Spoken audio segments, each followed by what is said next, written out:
All right, what's up, family? We got a great one for you today. We haven't did a book review in a while, so we got a really good one. This is one of my favorite authors. His name is David Baldacci, and this is the book called The Target. Now, although I have read a lot of his books, I haven't even scratched the surface. That's how many books he got. Now, this book here, and every time I read one of his books, I'll be like, oh man, that's my favorite. And then the next one, I'll be like, that's my favorite. You know what I'm saying? Yeah. But this is another one of the books I kept telling you about. You was like, oh man, babe, that book looked too big and too long. But once you got into it. It was not only thick, guys, look at this. It was in small, tiny words. I was not going to spend time with it, but it's an interesting book. Very. First, to be honest, it got me a little bit like, it was kind of drag. Mm-hmm. But you know, anybody that hears me talking about, I love assassin movies. Assassin stories. Yeah. So and that's how this was. Mm-hmm. Now, this book here, this is going to be dealing with assassins, CIA, clandestine. Clandestine is just a big word, which means secrets, clandestine ops. So, and it's going to be dealing with the two characters, Roby and Real. Real's a female assassin, Roby's a male assassin. But it's also going to be dealing with we're going to be dealing with something that a lot of y'all have no clue about. Mm-hmm. And that's North Korea. And a lot of the nonsense that goes on in North Korea, he touches on it in this book. Now, although this is a fiction book, trust me when I tell you, I done read other books that are nonfiction, which means fact, that he touches on them. And there's real stuff that really goes on in North Korea that I guarantee you, a lot of y'all, you will have no clue as to the nonsense that goes on over there, whereas you're here complaining about injustice and stuff like that goes on here, but you have no clue that if you did even a teeny bit over there, what you could do over here, you'll be wiped away, your whole generation. Mm-hmm. You imagine that? Could you imagine that your whole generation, just because of something your uncle had done, they're gonna lock up the wife, the grandmother, the grandkids, the nephews, the niece, the babies, everybody. You're gonna be born into this prison that's called Yodak. And they got so many of these prison camps that they start naming them by numbers. But this one in particular one, it was in Pyongyang. Mm-hmm. I'll probably be messing the name up. It's an area in North Korea. It's called Pyongyang. Yeah, and that prison is called Yodak. So let's get on with the book, because y'all gonna love this. Trust me. I do gotta point out something that really made me realize. What is that? Remember when you was explaining to me the book first, it was explaining how these people were going through, how even little kids. In Yodak. In North Korea. But then when you kind of explained the reason why Asian people, people from there actually has no type of feelings, no sense. They got the same book. Like I've always said that to you years ago. I said, man, you ever notice how, and this is not trying to be offensive or anything like that, but I've always said, you ever notice how a lot of Asian people, they got like a poker face, like you it's like you never really see them smile or laugh. And you be like, yo, they don't seem like they even got a sense of humor to some degree. Not all, because you can never say all. But it touched on that in this book. Yeah, and that's what made me realize, and that's why.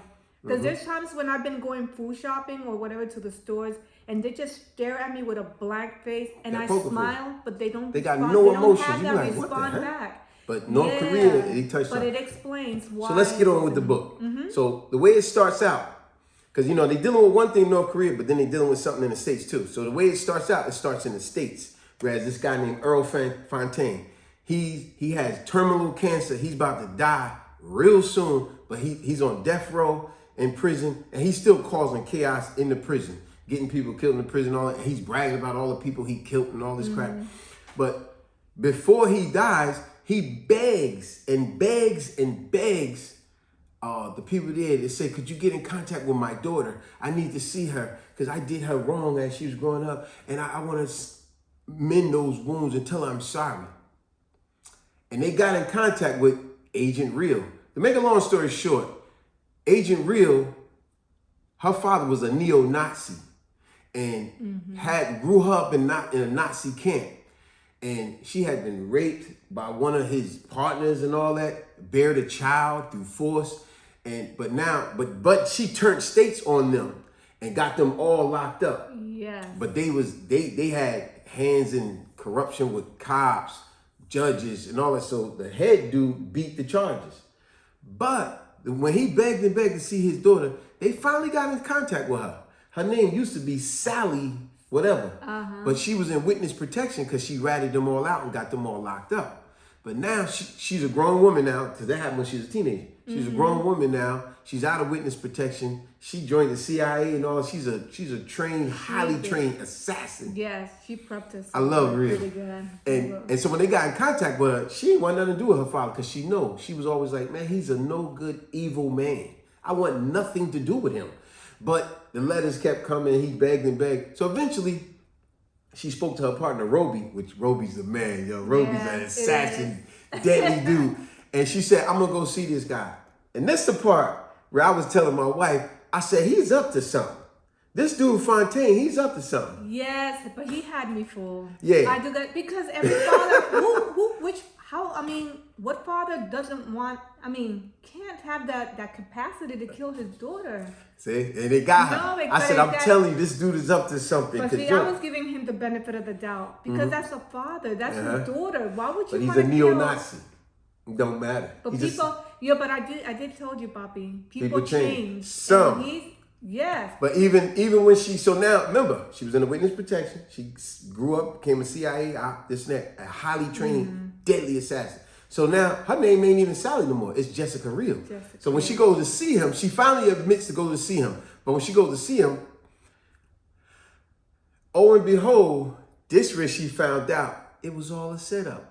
He really just wanted her to come see him so his old Neo partner, because they didn't know where she was in the world or nothing. But now when she showed up, it was like, that's her. Only for his partner to be following them. And now he trying to figure out where she been all this time. Now we found out that her name's not even Sally no more. But remember, they so deep undercover that he can't find out nothing about her and the man. To make a long story short, they follow her. It's another little girl named Julie who Roby had protected. They wound up kidnapping the girl, bringing her to their cottage, whatever, this and that. And they told her, they got a message back to her to say, come get the little girl. We're going to kill her or rape her. And she's going to bear me another child and all this crap. Right. But make a long story short, so they escape, get her out, kill the neo-Nazis. Man, that guy was a jerk off. It was. He was bragging about how he raped her and how you loved it and all this crap. And she's like, I made the mistake of getting you locked up. But this time, I'm going to make sure you don't get locked up. I'm going to make sure we kill your butt. Yes. But anyway, now, let's get to Chung Cha. Chung Cha, this the North Korean Asian chick. Oh, that was my girl. Now, Chung Cha, the way it starts off with Chung Cha, they grab her from the camps.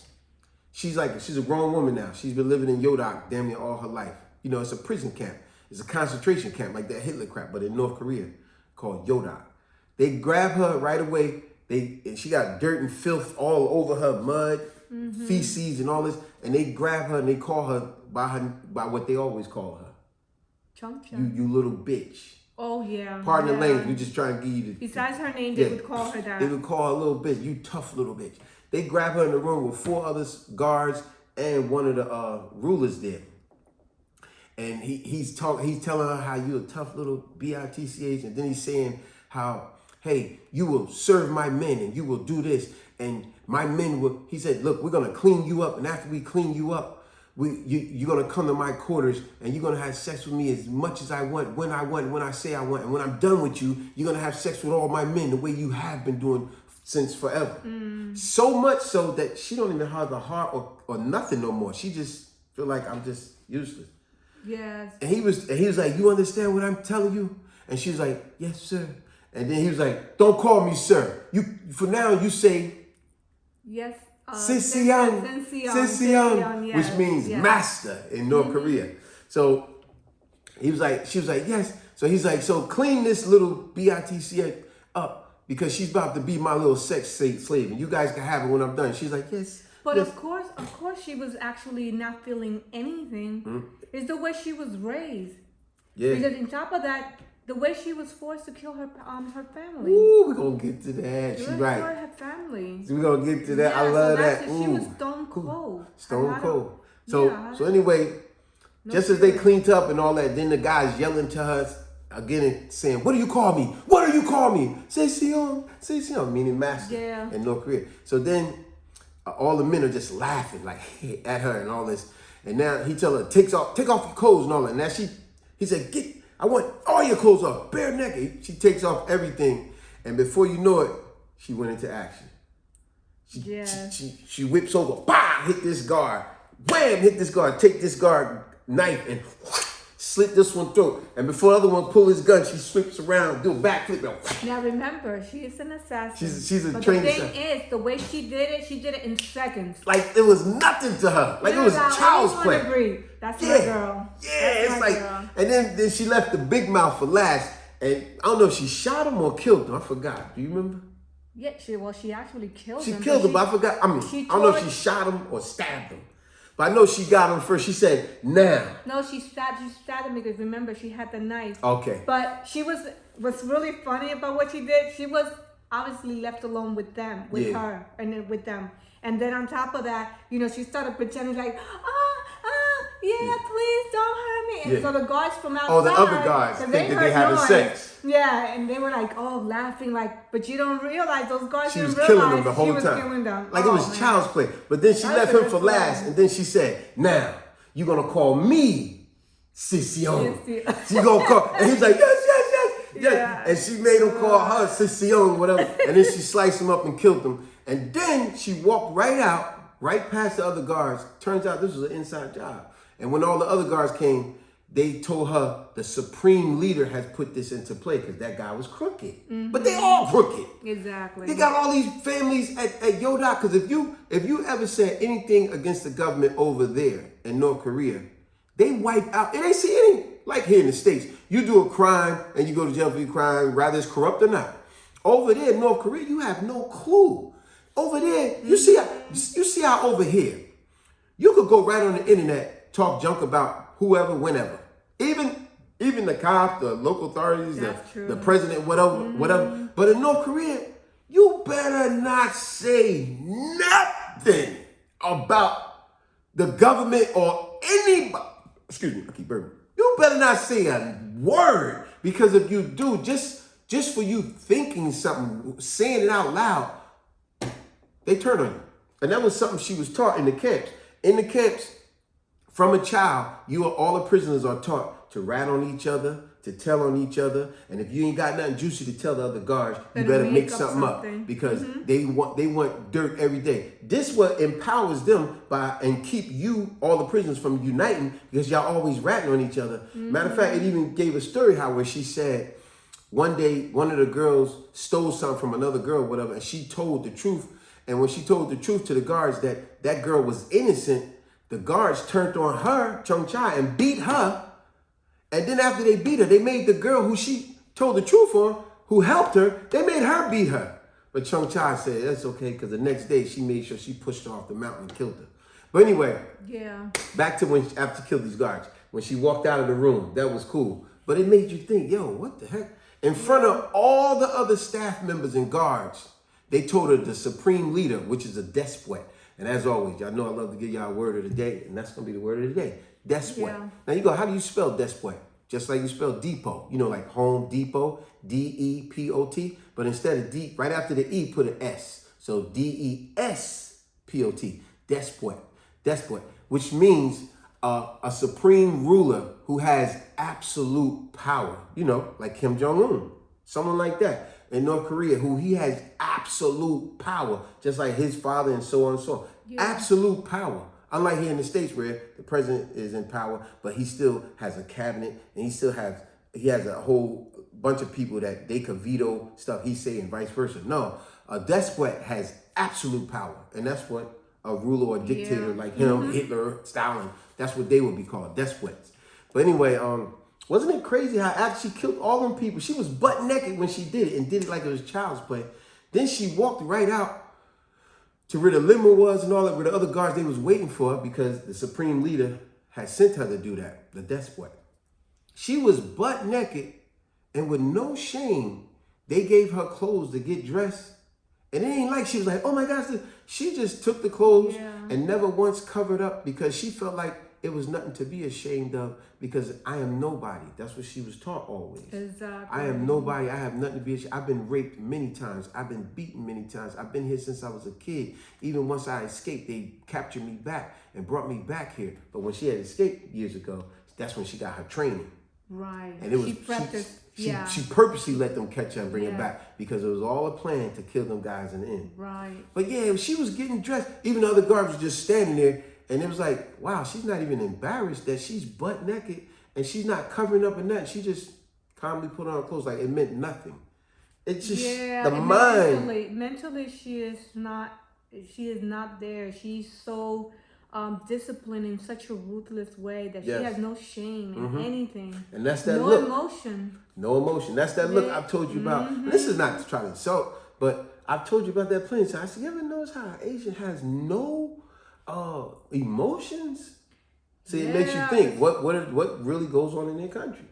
Yeah, but finally I understood why exactly for this. Now, it wasn't just this book. There was another book that I just read a little bit in Barnes & Noble, one of my hangouts, where I didn't actually buy the book. I just, every now and then I would go there and I would read a couple of chapters, this and that. It was a young lady from, I don't know, she was Asian. She went deep undercover as a teacher in North Korea to expose North Korea of all the corruption, even when it comes to teaching. Like even in her book and even in here, it touches on how in North Korea, you can't have a TV. And if you do got a TV, it's got to be authorized by the authorities. And you only got like 1 or 2 channels. You imagine that? And each channel is totally extolling, meaning giving high praise to Kim Jong-un. Everything is his family. The 2 channels, the only 2 channels, is all about him.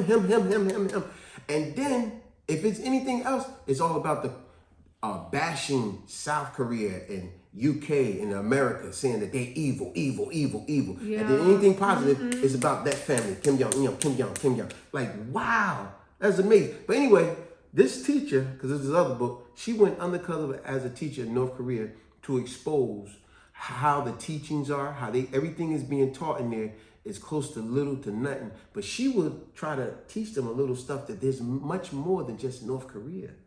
Right. You have other stuff. You got different foods. You got different cultures. You know, stop believing that America is so evil because it's a lie y'all being taught. But anyway, she risked her life to do that. Exactly. And that's what got me interested in the book. I said, yo, she could have been at any time killed just for how dare you come over here. See, when you told me about that story, it made me question what really made her do this. What she put herself in her life to be able to do that. Good point. You're right. I guess she just felt like, yo, I need to expose. You always got people out there in the world that's willing to be a martyr. It's very few, but they say I'm willing to sacrifice myself just to expose what people. They're being taught a lie. That they being taught a lie so much that remember now that Chung Chai was out, the whole plan now was to make an assassination on the president's family in the States. Yeah, that was the plan. But now Chung Chai had told them, she said, listen, she wanted to go back to Yodak to get a little girl. And they asked her, they was like, why would you want to do that? She said, because you got to remember, the Americans are so weak. They always turn a blind eye when it's a little girl. Anytime it's a man or whatever, their defense is up. We could commence with our plan if I got a little girl with me. It'll give me cover. If I got a little girl with me, because Americans are so weak for children, women and children. I was like, she right. That's just like my video I did a while ago called Men Are Not Expendable. And I explained all that in my video because like I was saying, this is America. Always women and children first. When it's like, what do you mean women and children? How about my grandfather's in there? My neighbor uncle is in there. How about save everybody? What do you mean women and children? Save everybody. But anyway, when she went back to the camp, she seen once again just how she was being raised, shoveling the feces, working the coal mines, working like a dog in mud and rain, and seeing people being beaten and the guards sitting there laughing, sleeping in a hut with no heat, like a camp, like a military camp, just foul to every degree that you could think of. And it was a little girl. What was she, 10, right? She was 10 years old. And they had beat her right in front of Chung Chai. And Chung Cha, it was like she was reminiscing how when she was a child she was living here. up, yeah. And she was like, you know what? I want that child right there. Even though it was many, she was like, I want that one. To make a long story short, she got that child, and when she got in the car, they was driving off, she noticed that the little girl reeked with stench. And the little girl never looked back at the camp as they were driving away. And she felt that feeling because she remember when she first got away. She's like, I never want to go back to that place. Not only she had an intense smell, also she had bruises all over her body. It was just to show how much they tortured this little girl. And remember all the little things. Like remember at one point in the book, she gave the little girl, the little girl, she gave her some chocolate M&Ms. And the little girl had never seen M&Ms before. See what I'm saying? The brain wide. The little girl was like, what are these? And she's like, they're called M&Ms. She's like, what do I do with them? She's like, you put them in your mouth and you eat them. And the little girl put them in her mouth. She's like, these are good. What are these? Can I have more? Crazy. Can I have more? And every little thing, this little girl was blown away. When she got her back to the house, remember how she was... The TV? The TV. The TV. Yeah. When the little girl was watching the TV, she was like, why is he looking at me? Yeah. Why is he looking at me? She's like, why is that man looking? Why is he talking to me? She's like, he's not here. That's called the television. He's in that box and he's just talking, but he's looking at me. He's talking. She's like, no, he's not here. And then she's like trying to explain it to her. She said, it's called the television. She said, look, I tell you what. And she turned to a different channel with cartoons. And she said, look, watch this. This would be more to your liking. And the little girl was watching the cartoons for quite a while. And one night she was watching the cartoons. Remember, the little girl laughed. Started laughing. Yeah. A simple laugh. And Chung Cha felt it. And she, in her room, it almost like she wanted to cry. She was like, it must be nice to laugh. Ain't that something? It must be nice to laugh. Because she never laughed a day in her life. That it make you choke up, right? And so confused, like, what do you mean? It must be nice to laugh. Doesn't everybody, that's a normal person does that? Not when you live such a cruel life the way Chung Cha and Ming did. And then remember, she took her to get something to eat. She got a hamburger and fries. She's like, what kind of food is this? The little girl was so inquisitive. She never seen these things. She never seen a car. She never drove in a car. She never drove in a plane. A train and nothing. So everything was new to her. And Chung Cha was feeling sad. She's like, this little 10-year-old girl looks like how I was. Well, she never got on a train or never got into... she was like, she said, Ming looks as if she was put in a time machine and brought here from way back when, and she don't know nothing. And when they went to get the hamburger, she said, what kind of food? She said, this isn't Korean food. She's like, no, it's called the hamburger and fries. And when she ate that, she was like, oh man. She's like, damn, this little girl. But she's seen herself. Yes, but also she was 10 years old, but the way she was acting and mentally, she was like a 3-year-old little kid, a 5-year-old little kid. And she was teaching her, and then she got her a tutor. But she even realized, Chung Cha realized she's gonna need a lot of because everything. Then remember when they was walking around New York, she was like, oh my gosh, what is this place? And she was holding Chung Cha. Chung Cha meant everything to this little girl. If Chung Cha said she go to the back, the little girl's like, you coming back, right? She's like, yes, I'm coming back. And when they was walking through New York, she was holding her hand, and the little girl seen a guy, like, you know how they be in New York, people juggling balls or entertaining on the street. And one guy was juggling balls or whatever it was. But he had peers and tattoos. Yeah, she's like, what are those things on their skin? And why they got holes in their faces and all that? What is that metal? She's like, those are tattoos and piercings. She had to explain all this to the little girl. And then the guy did a magic trick where he took a quarter out of his ear and made it appear and behind her ear. She was like, oh my gosh, that's amazing. And then when they walked off, she seen some Asian girls, Ming. And Ming got happy. Remember, she said, Chung Cha, they look like us. And the little girls was laughing and all that, and they pointed and waved at her, but she was nervous to speak back. And she said, they look like us. We should talk to them. And Chung Cha had reminded her. She said, yes, they look like us, but they're not like us. And she said, but why? And then the little girl was like, I noticed they laugh a lot. Back at Yodak, the only people that laugh is the guards. Yes. Isn't that hurtful? Yes. But they also, the little girl was actually feed these nonsense because they told in Yoda that America, we are the evil We are evil.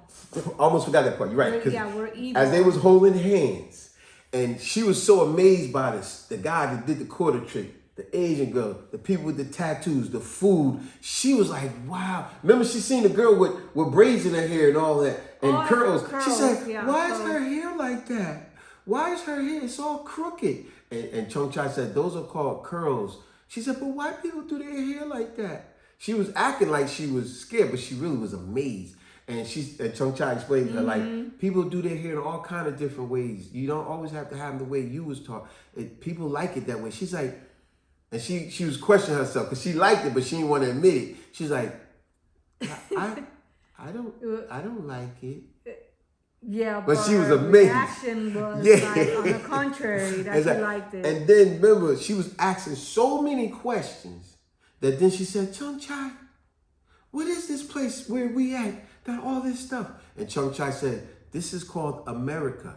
And at that very moment, what you talking about, Ming got scared to death. She snatched her hand from him. She's like, yeah. They told us that America is evil. We're evil. Why are we here? They said it's evil here. We're not supposed to be here. She said, she said, Ming, everything you've been taught at Yodak is a lie. Mm-hmm. America is not evil. There's evil everywhere in the world, but America is not evil. Didn't you like all the stuff you seen in the food? Did it seem evil? She had to really explain to this little girl because she's been brainwashed so bad. But see, that's another thing where Chung Chai realized that Ming couldn't possibly be in a school, in a public school. She needs a lot of help. Because she needs a lot of help, and she needs to go further in what she needs to understand. Yes. And school will not do it. Chung Chai realized that if I put her in the school, they're gonna laugh at her and they're going to do ridicule her. Yeah. Yeah. Yeah, that girl need a lot of and just reading it, man, like I said, it makes you sit there and say, wow, how you mean to tell me y'all can't have a TV unless the local authorities approve it? And then you only can get 2 channels and every channel is about the despot Kim Jong and his family? That's crazy. Yeah. It's like, yo, and then y'all lying saying everything bad. America, UK, and South Korea, everything bad, evil. When the truth of the matter, y'all the one that's bad. Exactly. That's crazy. So anyway, so now she's making a plan to kill them and to kill the president's wife and this and that. They go over to Nantucket. There's a lot in the book, so we can't give you everything. But they go over to Nantucket, and she takes Ming with her. Because remember, she said that'd be a good cover. Because Americans are so foolish for women and children. Which they are. But anyway, when they go over there, Roby and Real is there too. Now, like I said, there's so much in the book. Because remember, they sent them to the burner box too. That's way before in the book. Where they was putting them through rigorous things, trying to kill them. Yeah, because they were accusing them that both of them killed certain people. Another CIA. Tell me how crazy this is. They sent Real on a rogue mission. They sent Real on a suicide mission where they wanted her to get killed. They put 2 other men to kill her, 2 CIA ops to kill her. She noticed the devious scheme that they was doing to overthrow the government, committing treason. She noticed what they was doing and trying to kill her. She defended herself and wound up killing them with the help of Roby. And do you know they kept saying, you committed a crime, you killed CIA operatives. She's a CIA too. And then even when the president rewarded her for her tasks and all this stuff, they sent them to the burner box trying to kill them. And they kept bringing up, you killed 2 CIA officers. She's like, I'm defending myself. Y'all just won't let that go. Well, I was just supposed to let them kill me? Is you crazy? But I think it's more because of they took it personal. Yeah. They took it personal because that was their friend. Yes, that's what that was their friend. Yeah. So anyway, back to Chung Chai, because you was captivated with Chung Chai and me. Oh, yeah. So now they're in Nantucket, and just so happens, she had got the itinerary of the president's wife and their kids, because they had kidnapped them. North Korea had kidnapped them and brought them to North Korea, had them in the camps. But Roby and Real had went to the camps and broke them out. You know, he had got shot in the meanwhile. He got shot. It was a big gunfight, man. It was awesome. Right. So now they was really pissed. Like, these Americans came over here on our soil and took our kidnappers, our people that we kidnapped, and we're going to show them. So now the president's wife wanted to go to Nantucket. It's a highly upscale area with her kids as a time of release. And Real and Roby came with them. Yeah. Just so happens, Chung Chai had the itinerary. See, there's always somebody working in a daggone spy somewhere to get information. And she was over there too, and a big battle went on over there. You want to speak on that? No, go ahead. So now even when they was walking on the beach, remember Chung Chai, she's so highly trained, and she would mean when they seen the president's kids on the beach collecting seashells, Chung Chai with just a quick glance, just like that, because she's so highly trained. Well, she wasn't obvious. She was trying She's to not be obvious. obvious. And that's how good she is. She was able to just take a quick glance like that, and she noticed the CIA operatives, the ones with the earwigs. She noticed the president's wife, the two kids. She noticed Real and Roby. Those are the two guys the two people that came to North Korea. I seen them there. Within just a quick glance, she was able to pick all that up. She also had pictures. Pictures of them. Ain't that amazing? Just like that, just a quick. Meanwhile, Ming being a kid, so naive, she gave it away because she was just staring like, hey, those are the kids I seen the picture on the kitchen table that you left the other day. And Ming was like, see, that's one crucial mistake she made when she let her see them pictures by mistake. And she was just staring and staring. And that's when Jessica Real noticed it. She noticed an Asian lady up at the top on like the platform or whatever. And she thought nothing about it, but she noticed the little girl was staring so intently at them. So it made her flat. It made her antennas go up like she was staring so hard. Yeah, like as if she knew us. Yeah, not that we have to live a life. I take that as we don't have to live a life of paranoid. Yeah. But in this world, when we're stepping out or doing our thing, there's always somebody watching. Yeah. I remember that Ashley, our oldest daughter, was actually mentioned that one time. I don't know why she mentioned it, but she came from school and she said, Mommy and Dad, I didn't realize there are people out there watching us. Always. No, she said watching you. And it's funny because in the book, they weren't being watched. Oh, I gotta mention this. Also, North Korea. Remember the part when Chung Chai was home before she came to the States? They spoke about how they got these huge statues in the center of town of the despot, the supreme leader, and his family. And any and everybody that walked by those statues must bow, take pictures. They must praise it and all that. If you don't simply praise them statues, it's a crime. And she hated that. She hated everything about North Korea because she said, man, they took my heart.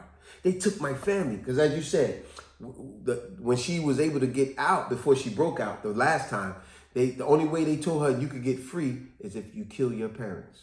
Kill your family. Because remember, when they lock you up over there, they don't just lock you up. They lock your whole generation up. From grandparents to the little baby infant child. That's cool. So it was her mother, her father, and her brother all there. I don't know if she had a sister. But they had made her, they said, listen, you want to get out of here? Well, then you got to kill your brother, your mother, and your sister. Here's a knife. See it was her parents. It was a father, mother, and a little brother. Okay. And they said, see, it's a circle. Little brother. It's a red circle on all of their chests. You're going to take this knife and you're going to stab them in their hearts. This stayed with her. And the first one she did, let's say she stabbed her father first, right? Or her brother, whatever one. Let's say her father. She didn't want to do it. She was nervous. She was a kid. She was scared. But they was like, if you want to get out of here, that's what you got to do. Her brother, mother, and father beat her many times because the guards told them to do so. Remember, they made you turn on each other all the time just to get food, just to get sleep or whatever. You got to beat this person, whatever. Always turn on each other. So she really didn't even have much love for her parents because it's like, yo, y'all beat me all the time because the guards told you to. So when she stabbed her, let's say she stabbed her father, remember, she was nervous and all that. And then they say, do it now, stab him, or you will forever be here in Jodak. You will live here forever. You will grow an old woman. Do it now. And she stabbed her. Then when they said, go to the next one, see the red circle, stab your mother, stab her. It got to the point she started doing it so much that she didn't realize she was doing it. No, but before she did that, the mother told Chung Chai, just kill us. Please just kill us. Because if you don't kill us, they're going to kill us and you. That's how cruel it was over there. But now, I had to say that because I almost forgot. It's so much in this book. I'm telling you, this book is excellent. Of course, David Baldacci, he's an excellent writer. Anyway, I love all his books. But anyway, how about the part when she was walking in town, when she was out, right? Yeah. And those big statues that I talk about, if you don't praise them, take pictures, give honor to them, they look at that like that's a crime. Any and everybody posted. It was a white guy, a tourist. He was in the area, he was by the market area. In this real poverty area, and you know, the food all out and all that. And he was taking pictures. And she snatched the camera from the guy and was like, hey, what are you doing? And she said, listen, you don't be taking pictures over here. They don't allow that over here. For you Westerners, you Americans coming over here thinking you could just take pictures of all stuff. She said, listen, our country will not allow you to take those pictures and expose us for the poverty that we are really living over here. They will not allow it. They will lock you up over here, even kill you for that. You bet be happy. I just saved your life. You're over here taking pictures and nobody else ratted you out yet. But you know what really? I was like, yo, that's good. You know what really disgusts me and pissed me off with that? What was you just I know what you're gonna say. Yeah. Meanwhile, you have these Asian people coming over here, and you every time you go somewhere, they're always taking pictures. Yeah. I'm like, I know, but then you go over there to them, and you can't take pictures. Mm-hmm. Like, what's that about? That's selfish. Yeah, it's a double-edged sword. You're right. It's like with over in Asia, there's so much racial crap going on over there, and always have been towards people of color. Yeah. But then a lot of them will live over here, and y'all get to flourish. But I couldn't go over there and start a business and flourish. They'll do everything to ridicule me, not for that to happen. It's like, but you know, that's a whole other stuff. Let's stay on the subject of the book. But anyway, we could go on and on about this book. I love this book, man. It's action from beginning to end. But when they went over to Nantucket to kill that was a big shootout. And in the end, that was sad. You couldn't even sleep when we got to the end of the book. No. Because Chung Cha, she could have killed them like it was nothing. That's how much of an trained assassin she was. But they had gave her vows of cyanide.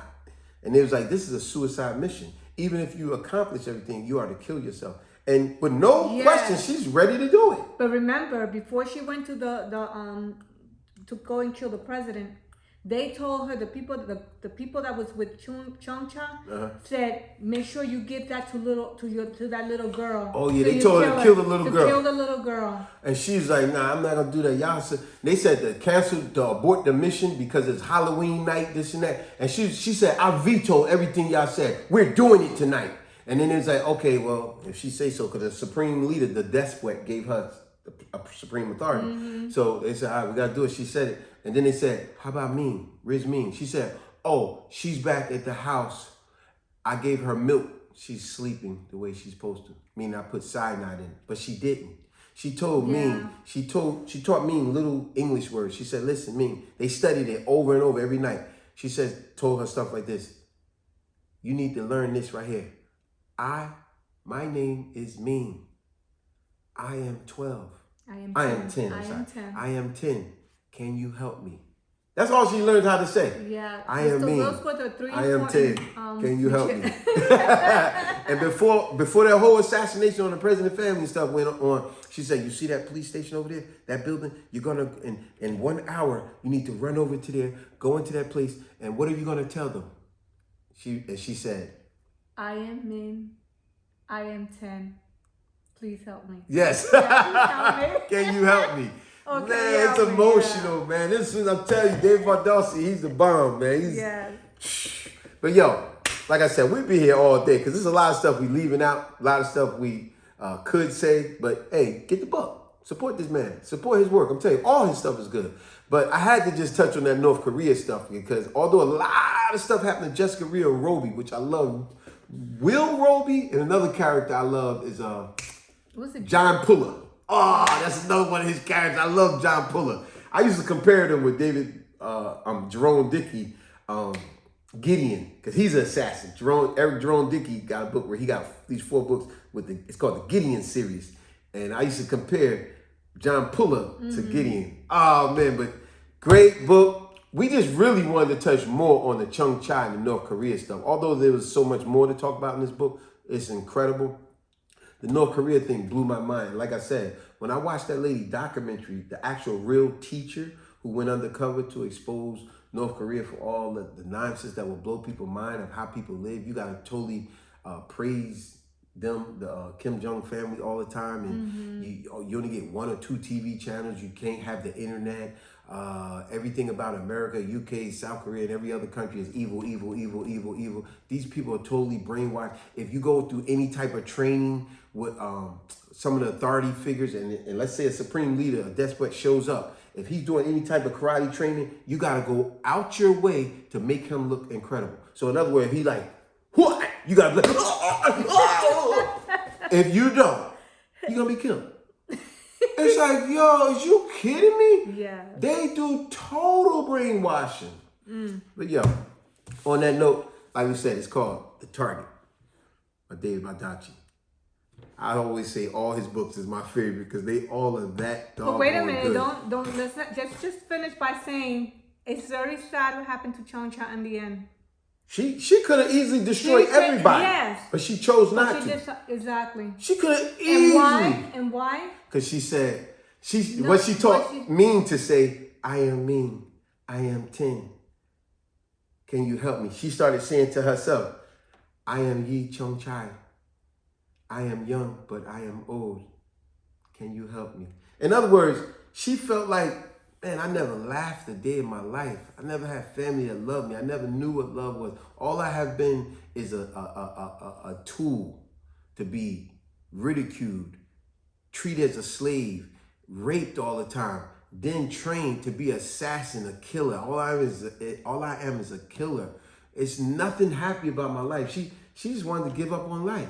Yeah, but in the end, she actually saved the president's family. Yeah. And she could have easily killed Will Roby, Jessica Real, the president's wife, his family, everybody, and got away. But she was like, I'm just tired of living. And then, that's the part that pissed you off. And when she gave up, this was crazy. When she actually gave up, she told them, I'm going to let y'all go, this and that. All of a sudden, as they said, the exact words, some overzealous cop came from down the stairs and shot her in the neck. It was like, yeah, I got her. And even Reeling was like, look at this overzealous cop. But just Chong-Cha saw it coming? I'm sure she did. That's how highly trained she was. Because remember, she had already grabbed the vials of cyanide. She was ready to die. And she just stood there. Remember, she's so alert with everything. But she just stood there like, I'm just ready to die. Remember, she told Roby, I'm just sick of it all. Just sick of everything. She just wanted to die. But she wanted to die, but in her own terms. She didn't expect somebody to come and kill her. I think she just didn't care. You know what I'm saying? And those be those sucker cops like that where it's like, yo, you come shoot somebody in the back after everybody else done all the work or got shot and killed. What? You come out of nowhere and do a cowardly act, as Jessica Real said, an overzealous cop. Like, oh man. But hey, on that note, you want a real good book? Trust me, this is beyond real good. Excellent book. The Target. Yes. The Target by David Baldacci. Baldacci. Baldacci. Yes, excellent. All his stuff is good, man. He be having me captivated. But yo, on that note, subscribe, share, like, and comment. And hey, if by some chance this come across David Baldacci, I hope I did you well by explaining this book, man. Excellent read, man. Yes. Excellent work, man. All his stuff is great. Subscribe, share, like, and comment. I am mean. I am 10. Can you help me? Chong-Cha. Chong-Cha. What'd she say? I am Chong-Cha. I am young. I am young. But I am old. Can you help me? Can you help me? Peace.